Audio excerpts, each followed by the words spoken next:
Hi, I'm Brett. This is another great example to give you some updates on the maintenance that you need to be aware of as the turbo diesel Subarus start to get a little bit older in age. And beside me is the turbo diesel Subaru Outback, and we've taken the inlet manifold off and the turbo compressor pipes because we're doing an on-car soot clean.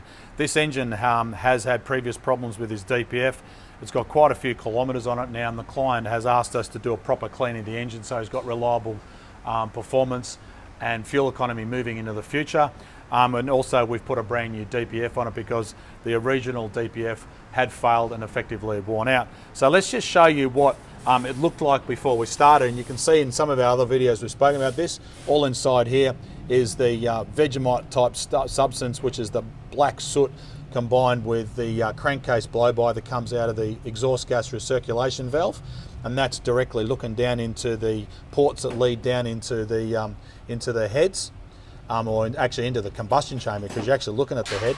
And you see also down inside here, this is the main air intake that comes under the inlet manifold, and that's now since been cleaned out and about as good as what you can expect. And you'll see on the other side we've already cleaned out these ports, and that is what it would expect to look like after it's been cleaned out carefully to get rid of the soot that exists. Now, one of the things I wanted to show you about as well, and this part particular here, now in this port here is this sensor that normally sits in place like that. Now that is the MAP sensor, the manifold absolute pressure, and what that little sensor does inside there is it measures the pressure inside the inlet manifold, or effectively it measures boost, but it also measures vacuum. Now on this particular engine, when we pulled this out, because this is part of the intake of the engine, this also gets clogged up with a massive amount of soot, similar to what you've seen on the other side, to the point where it can actually block the MAP sensor and inhibits the signal going to the engine ECU. So the engine ECU doesn't know whether it's under vacuum or pressure, or doesn't exactly get the right signal to then make the engine operate correctly. And also inside there, which you can see, is a little thermocouple which also tells the engine ECU what the air intake temperature is at that particular position on the inlet manifold as well. So those two combined signals are vital for the performance of the engine. So if you're doing this work, make sure you pull out the MAP sensor and check it out at the same time.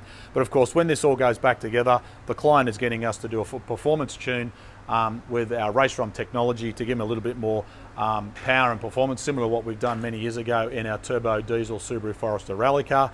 And you can check out our other videos so you can see more about how we do that as well. But make sure you check out the links on this channel where we show you some of the videos related to this particular model, but also go to our website at mrttuned.com.au where you can download some other valuable performance data, so you get a bit of an idea of how you can expect these engines to go. But of course, if you own a Mazda, Mitsubishi or Subaru, there are other models on that website as well. And of course, no matter where you are in Australia, we do custom remote tunes through our partner network. So if you live somewhere outside Sydney and you want us to give you that reliable improvement and peace of mind, you can book that through us and we'll introduce you to someone close to you as well. But of course, no matter where you are in the world, my name is Brett Middleton. Thanks for watching.